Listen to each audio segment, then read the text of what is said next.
श्री कबीर बाबा लिखते हैं, बाल अवस्था खेल गवायो, जब यौवन तब मान घनारे। बाल अवस्था में भजन में मन होता नहीं है और 1-8% कोई भगवान का पूर्व जन्म का भक्त आ भी जाता है तो आसपास के लोग भजन करने नहीं देते। ये कोई आयु है भजन करने की? अरे पढ़ो लिखो काम करो आगे बढ़ो। जवानी फिर इसी चक्कर में निकल जाती है। बुढ़ापा आते आते तक आदमी सोचता भजन करेंगे, पर भैया कोई बुरा नहीं मानिए, बुढ़ापे में भजन भी उनसे ही बनता है जिन्होंने जवानी में भजन किया, जिन्होंने बचपन में भजन किया हो, जिनको भजन का अभ्यास हो, जिनकी जीव राम राम बोलने में ही अलसाती हो, आलस्य करती हो, वो क्या बुढ़ापे में भजन करेगा? इसलिए हम एक बात कहते हैं, आदमी को लगता भजन अपने आप होता नहीं। जैसे आप जीवन में हर चीज़ का अभ्यास करते हो, गाड़ी चलानी ऐसी थोड़ी आ गई आसमान से सीख के थोड़ी आए, अभ्यास किया। तैरना ऐसे ही थोड़ी आ गया, अभ्यास किया। वैसे इंसान को भजन का अभ्यास करना चाहिए। गुरु बताता है अभ्यास कैसे होता है। माला क्यों दी जाती है? कई लोग बड़े ज्ञान चंद बन जाते, ज्ञान फेंकते रहते, ये माला गिन विन के नहीं होनी चाहिए, गिन के भजन किया तो क्या किया। अरे गुरु जानता है, अभी इतने एक्सपर्ट नहीं बने हो कि बिना गिने नाम जाप कर लोगे। अभी केजी यूकेजी में हो, अभी गिन गिन के ही भजन करना पड़ेगा। जब तुम इस रास्ते में खूब पक जाओगे तब वो अवस्था आएगी कि अब माला की जरूरत नहीं है। अब तो सो भी रहे हैं तो भी कंठ से हरे कृष्ण अजप चालू हो गया, पर अभी आया ना कुछ भी और बने ज्ञान देने के। गिन गिन के ही करो, गिन के ही माला करनी चाहिए, शास्त्र आज्ञा देता है। अभ्यास हो जाए तब अलग विषय। गुरु अभ्यास बताता है, ऐसे करो। जहाँ गलती हो गई तो गुरु से जाके पूछो, गुरुजी मन नहीं लग रहा, या अब क्या करें, धीरे धीरे कैसे आगे बढ़। आप डॉक्टर से पूछते हो ना, जी दवाई ली कुछ हो नहीं रहा, अब बताओ क्या करें, तो फिर वो दूसरी दवाई बदलेगा, कुछ और उपाय बताएगा। अभ्यास करना पड़ता है।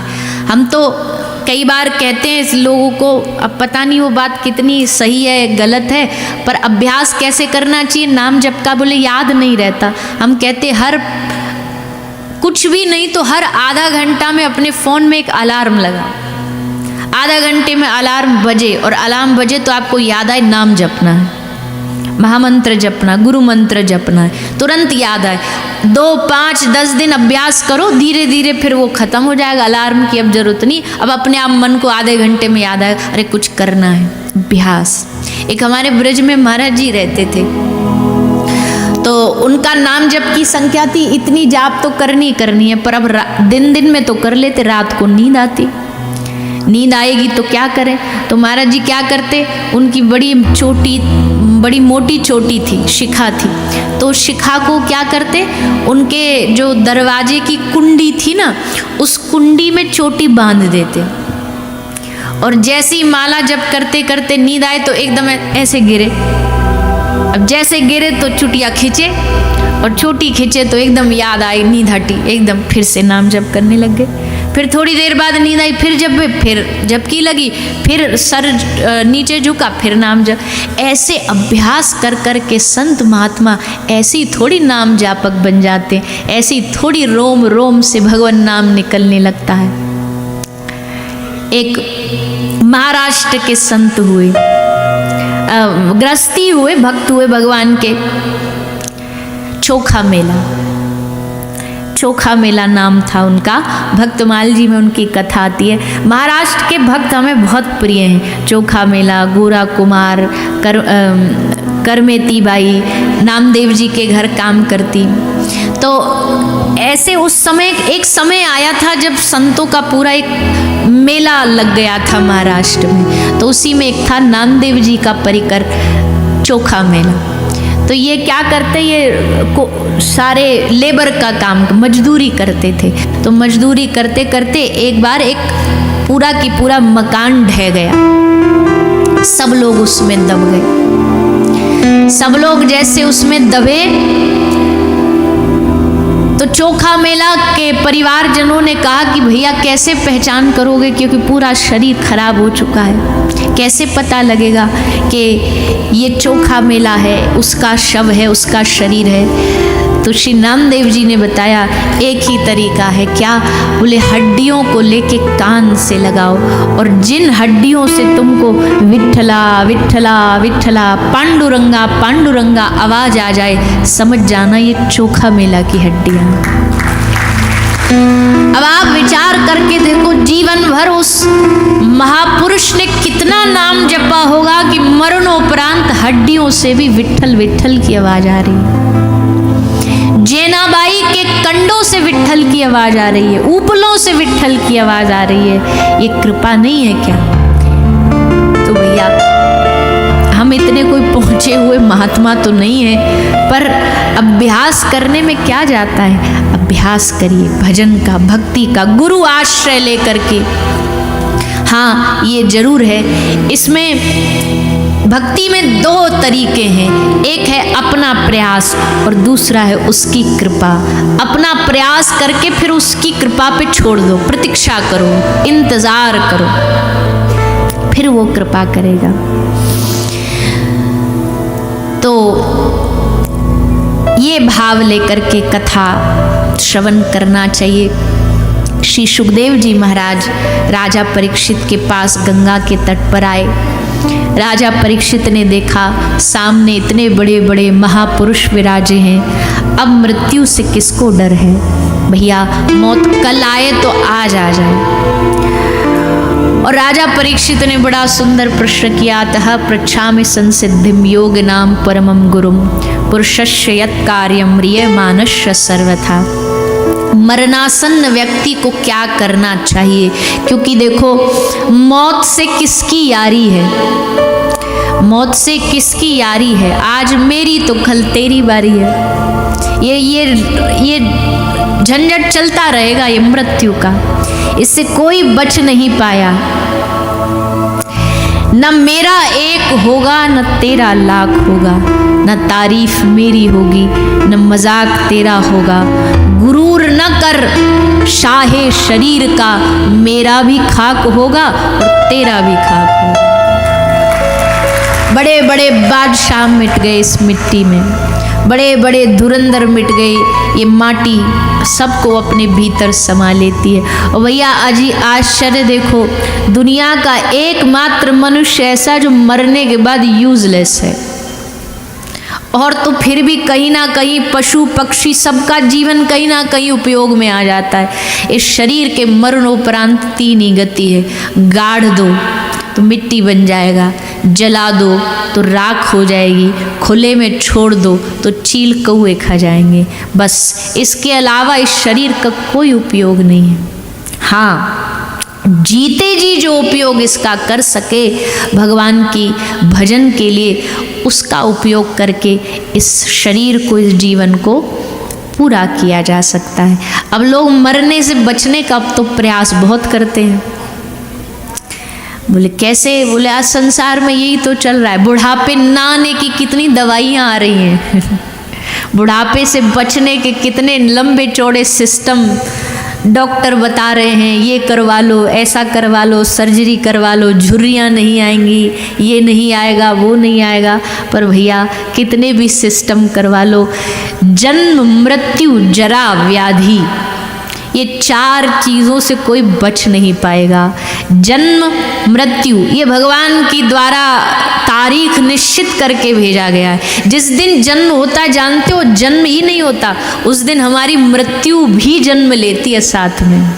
कब कहाँ किस घड़ी मरने वाला है, प्राण उड़ने वाले हैं, वो तारीख उसी दिन निश्चित हो जाती है। तो जन्म मृत्यु व्याधि, बीमारियां कभी ठीक नहीं होंगी। हाँ, आजकल विज्ञान दावा कर रहा है, साइंस कह रहा है हमें कुछ ऐसा खोज कर रहे हैं कि मौत पर विजय प्राप्त कर लेंगे। अजी दुनिया बनाने वाले ब्रह्मा जी का भी एक टाइम टेबल फिक्स है, उसके बाद ब्रह्मा जी भी बदल जाते हैं। ब्रह्मा जी को भी गद्दी छोड़ करके दूसरों को मौका देना पड़ता है। तो हम और आप तो कौन खेत की मूली हैं। हमें भी संसार में कोई मृत्यु से विजय प्राप्त नहीं कर सकता, कोई। जरा बुढ़ापा भी लाख कोशिश कर लो आएगा ही। हम कई बार महापुरुष विनोद में सुनाते कि भैया जब मौत आती है ना तो ऐसे ही नहीं आ जाती अचानक से, 3 घंटियां बजा के आती है। सब सुनो ध्यान से और फिर सुनना आपकी कौन कौन सी बज चुकी है। पहली घंटी क्या काल बजा के आता है, पहली घंटी बजाता है आंखों से दिखाई देना कम हो गया। भगवान ने एक प्रकार से एक लेटर भेज दिया, सूचना पत्र भेज दिया, सावधान मृत्यु आने वाली है। पर इंसान है नए नए रास्ते निकाल लेता है, जैसे दिखना कम होता है बढ़िया चश्मे लगवा लेता है, चश्मे लगवा करके। और उसमें आजकल तो और नया सिस्टम आ गया, चश्मे भी नहीं दिखते, लेंस आ गए हैं। तो ये भी नहीं पता चलता है कि ये अंधा है, दिखता नहीं है। आँख में बढ़िया लेंस लग जाते हैं नए नए वैरायटी के। तो पहली घंटी, दूसरी घंटी भगवान बजाते, क्या बजाते हैं, क्या बजाते हैं आप भी बताओ, अनुभवी हो ऐसे थोड़ी है। दूसरी घंटी क्या बजती है, बाल सफेद हो गए। बाल सफेद हो गए मतलब ठाकुर जी ने दूसरा एक लेटर भेज दिया, सावधान। वैसे आजकल ये घंटी तो बड़ी जल्दी बज जाती है लोगों की, हमारी भी बज गई है क्योंकि दुनिया भर के उल्टे सीधे प्रोडक्ट लगते हैं बालों में। सो हम तो भैया ये कोई कथा में बीच में कोई एक कथा बोलने वाली बात नहीं, पर हमको तो कई मैया ऐसे पकड़ लेती, बड़ी सीरियस होके आती हैं, हमको कुछ पूछना है। हमने कहा जी माता को, हमने सोचा पूछेगी कल्याण कैसे हो, भक्ति कैसे, बोले बालों में क्या लगाती हो हमने कहा धन्य माता तुझे यही मिला पूछने के लिए तो बाल सफेद हो गए, भगवान ने दूसरी घंटी बजा दी। पर इसमें भी आदमी हार कहाँ मानता है, तुरंत जाके ब्यूटी पार्लर में बढ़िया रंग रोगन करवा लेगा, डेंटिंग पेंटिंग करवा लेगा। पहले तो काले भूरे ही होते थे, आजकल तो लाल पीले हरे सब हो जाते हैं कई बार ऐसे ऐसे हमको देखने को मिलते हैं बड़े बड़े शहरों में, जो अंग्रेज तो करते ही थे पर अब तो भारत के बच्चे भी अंग्रेजों से कम नहीं है। भूरे करवा, एक ने अपने सर पे बनवा रखा चीता डिजाइन बालों में बीच बीच में काला, फिर भूरा, फिर वो जैसे चीते के धब्बे होते काले काले, वो बना के घूम रहा अपने कव्वा। तो भगवान ने दूसरी घंटी बजाई, नहीं माना आदमी, तीसरी घंटी बजाई। तीसरी क्या बजाई, एक एक करके धीरे धीरे जिन्होंने पूरा जीवन भर साथ दिया वो 32 के 32 एक एक करके लुढ़कने लगते हैं, जाने लगते हैं, विदा हो जाते हैं। भगवान ने कहा तूने बड़ी जिंदगी में मालपुआ खाए, बड़े माल खाए, अब लापसी हलवा खा और हरि गुण गा।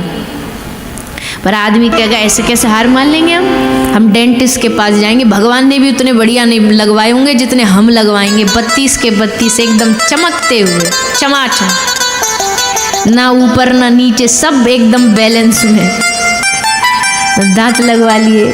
ठाकुर जी ने कहा कोई बात नहीं, हम चौथी घंटी बजाएंगे। अब शरीर धीरे धीरे कमजोर हो गया, कमर झुक गई, हाथ में लठिया आ गई।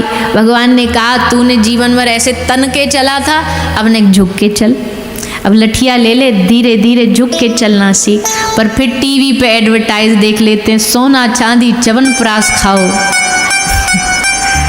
ताकत बढ़ाओ, और फिर तो महाराज दे च्यवनप्राश, दे स्वर्ण भस्म, दे चांदी की भस्म, और पता नहीं क्या क्या खा के सोचते हैं बुढ़ापा टल जाएगा। भगवान ने कहा 4 बार हमने घंटी बजा दी, नहीं सुनेगा तो अब 5वीं बार फाइनल। फिर 5वीं बार घंटी नहीं घंटा बजाएंगे, और ऐसा बजाएंगे कि सीधा वो आएगा पत्र, हमें सूचित करते हुए बड़ा दुख हो रहा है कि हमारे दादाजी।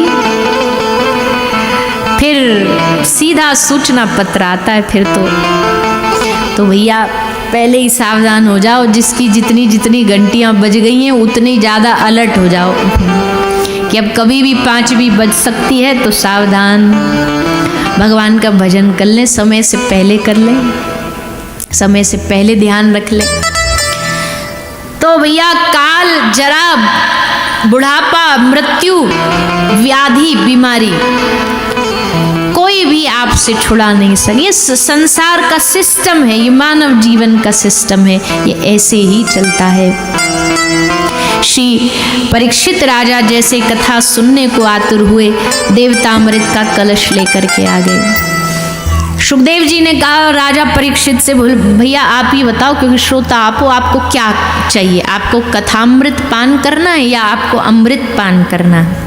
डॉक्टर पूछता है ना, भैया इंजेक्शन लगा दूं या गोली पेशेंट के हिसाब से करना चाहिए, तो तुम हो रोगी, बताओ। परीक्षित राजा ने कहा आप पहले दोनों में अंतर बताओ। तो सुखदेव जी ने कहा कि अमृत पियोगे तो अमर तो हो जाओगे, पर मरने का भय नहीं जाएगा मन से। पर भगवान की कथा अमृत पियोगे तो जीवन जीवन भर के लिए अभय बन जाओगे, निडर बन जाओगे।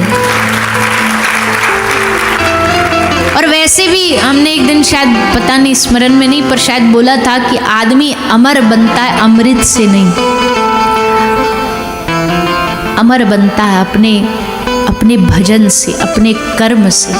रावण की बर्थडे किसी को याद नहीं होगी, मीराबाई की मृत्यु यद्यपि वो भगवत चरणों में समाहित हो गई, पर भगवत धाम जाने का उनका तारीख किसी को याद नहीं होगा। ध्रुव जी के जन्म और गमन की तारीख किसी को याद नहीं होगी, पर उन्होंने क्या किया वो सबको याद। उनके भजन के द्वारा उन्होंने अपने आप को अमर बनाया। तो परीक्षित राजा ने कहा, हे गुरुदेव आप मिल गए, संत महापुरुष मिल गए, अब भी अभागा होगा वो जीव जो कथा अमृत छोड़ करके अमृत मांगेगा। मुझे केवल केवल आपके मुख से भगवान की कथा रसपान कराइए। तब सुखदेव जी ने वरियानेशते प्रश्न कृतो लोकहितम नृपा, क्या बढ़िया प्रश्न किया, क्या अद्भुत चीज पूछी है। एक दिन हमने कहा था पूछना भी कला है। कई लोग कुछ भी पूछते रहते हैं, कुछ भी पूछते रहते हैं। एक आदमी बोला भैया पानी दे दो थोड़ा सा, तो सामने बोला क्यों, प्यास लगी है? उसने कहा नहीं, चेक करना गले में लीकेज तो नहीं है। अरे जब प्यास लगी है तभी तो पानी मांग रहे हो। एक शव यात्रा निकल के जा रही, एक आदमी को लेकर के जा रहे, राम नाम सत्य राम नाम सत्य, एक रास्ता में खड़ा मिला, क्या हो गया इनको, ये मर गए हैं? बोले नहीं मरे नहीं, इनको गार्डन में घुमाने लेके जा रहे हैं। आज हो गई, इतनी बड़ी यात्रा निकल, तुम्हें दिखाई नहीं देता? कुछ भी प्रश्न पूछते हैं। आजकल तो हम क्या बताएं, संतों को भी कार्टून बना दिया है, ऐसे उल्टे सीधे उलट पुलट प्रश्न करेंगे कि पूछो नहीं। हम तो कहते भैया संतों महापुरुषों के पास जाओ, भगवत संबंधी बात पूछो, क्योंकि दुनियादारी की बात तो आपको दुनिया के लोग भी बता देंगे। बिजनेस कैसे बढ़ना ये एक साधु थोड़ी बताएगा, ये तो आप किसी बिजनेस में बड़े हुए आदमी से जाके पूछो। साधु से तो अपने जीवन में भगवान की प्राप्ति कैसे हो, कल्याण कैसे हो, ये भाव पूछोगे तो अच्छा उत्तर मिलेगा। तो सोच समझ के पूछना चाहिए प्रश्न। तो सुखदेव जी प्रश्न सुन के बड़े प्रसन्न हुए, सीधे कथा आरंभ कर दी। मंगलाचरण भी 4थे अध्याय में जाकर के याद आया कि मंगलाचरण करना है, सीधा कथा आरंभ करी। सब संत महापुरुष विराजमान थे, सबसे पूछा महाराज बड़े बड़े योगेंद्र मुनिंद्र ध्यानेंद्र सब बैठे हैं, आप सब मिलकर के अपने हिसाब से जीवन का कोई सार बताओ। तो सबने बताया एतन निर्विद्यमानानाम इच्छताम कुतो भयम योगिनाम नृपनिर्णीतम हरेर नामानुकीर्तनम। कलयुग में हरिनाम संकीर्तन ही सब साधनों का सार है। नाम महिमा बहुत है, किसी और दिन अभी समय मिलेगा तब हम इस पर चर्चा करेंगे। आगे भगवान के विराट रूप का वर्णन बताया, सकाम निष्काम भक्ति का वर्णन, सद्यो मुक्ति क्रम मुक्ति का वर्णन बताया। आदमी आजकल भजन करने के भी अलग अलग साधन ढूंढता है, उसे धन की प्राप्ति चाहिए तो लक्ष्मी जी को भजन करेगा, विद्या चाहिए तो महादेव को भजेगा, कंठ चाहिए तो सरस्वती को भजेगा। लेकिन अकामः सर्व कामो वा मोक्ष काम उदारधि तीव्रेन भक्ति योगेन यजेत पुरुष परम। भगवान का सच्चा भक्त निष्काम भाव से भगवान की भक्ति करता, बिना किसी मांग जांच के भगवान को भजता है। ये भगवान के भक्त का सबसे बड़ा लक्षण है। आगे भगवान से क्या मांगना चाहिए उस मांग के विषय में भी बताया। विराट स्वरूप सृष्टि प्रकरण सब सुनाते हुए सुखदेव जी आगे भगवान के एक भक्त का चरित्र भी सुनाते, हम भी उसका श्रवण पान करेंगे। लेकिन उससे पूर्व आइए सभी 2 मिनट के लिए एक छोटा सा भाव गाएंगे, किशोरी जी का स्मरण करेंगे और उसके बाद सब धीरे धीरे आगे के प्रसंगों में प्रवेश करेंगे।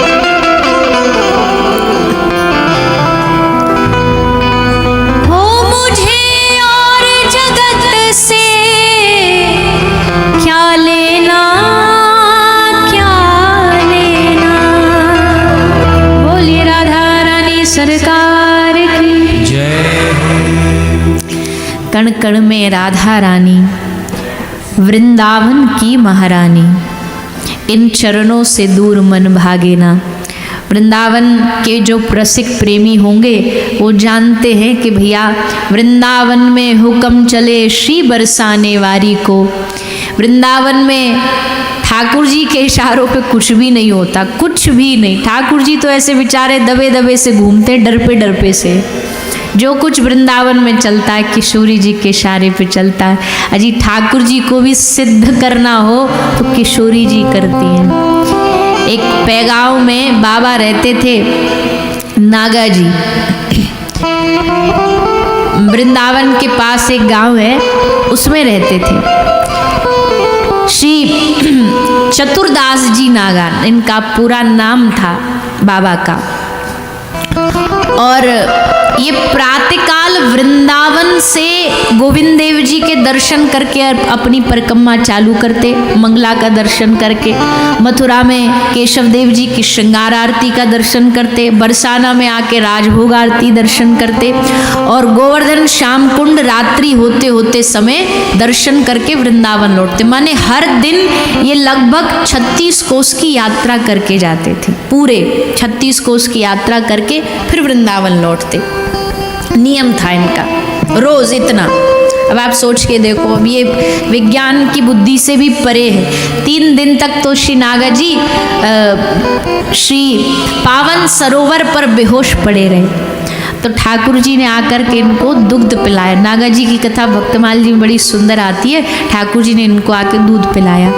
तो नागा जी ने कहा, प्रभु आज तो आप दूध पिला के जा रहे हो, कल से हमको दूध कौन पिलाएगा? ठाकुर जी बोले ब्रजवासी पिवाएंगे। तो नागा जी बोले ब्रजवासी तो बड़े महाराज, दूध तो अपने नहीं यहाँ धर ले, हमको पानी पानी पिला देते। ठाकुर जी बोले कोई बात नहीं, ब्रजवासियों को कहना खुद ठाकुर जी हमारे सपने में आए, सब हमको दूध पिलाओ। तो नागा जी ने सब ब्रजवासियों को जा करके कहा। कोई आनाकानी करता तो क्या बोलते थे? दूध देत जाके मन पीरा, ताके में परी जावे कीरा। नागा जी बोलते जाको दूध देने में पीड़ा हो रही, ताकों में परी जावे कीरा। दूध ही देत जोई सकुचावे, ताको दूध लुढ़क गिर जावे।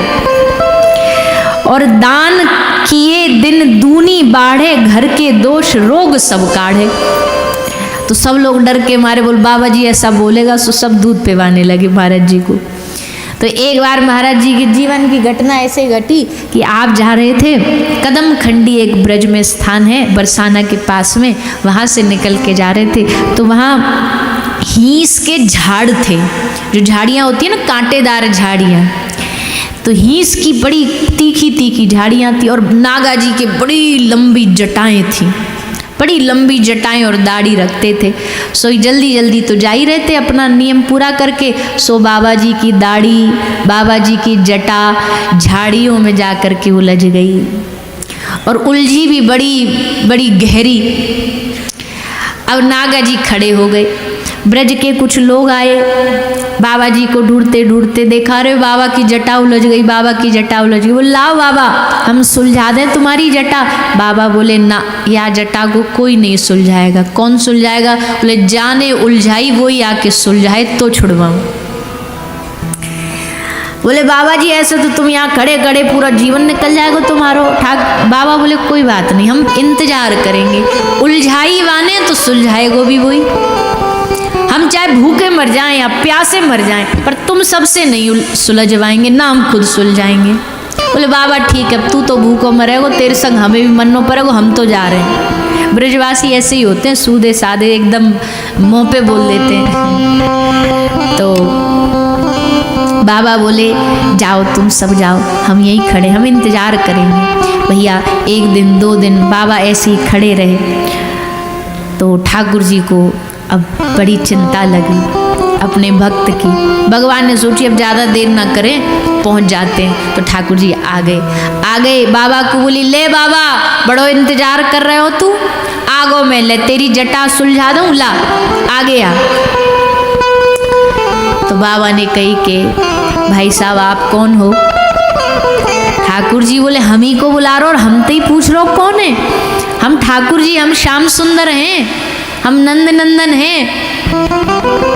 तो बाबा बोले हम कैसे मान लें कि तुम ही असली वाले हो? भैया आजकल तो डुप्लीकेट को जमानो है, कितने भी भगवान डुप्लीकेट मिल जाएंगे दुनिया में। हमें क्या पता हो कि तुम डुप्लीकेट वाले हो कि असली वाले हो? बताओ कोई सर्टिफिकेट है तुम्हारे पास?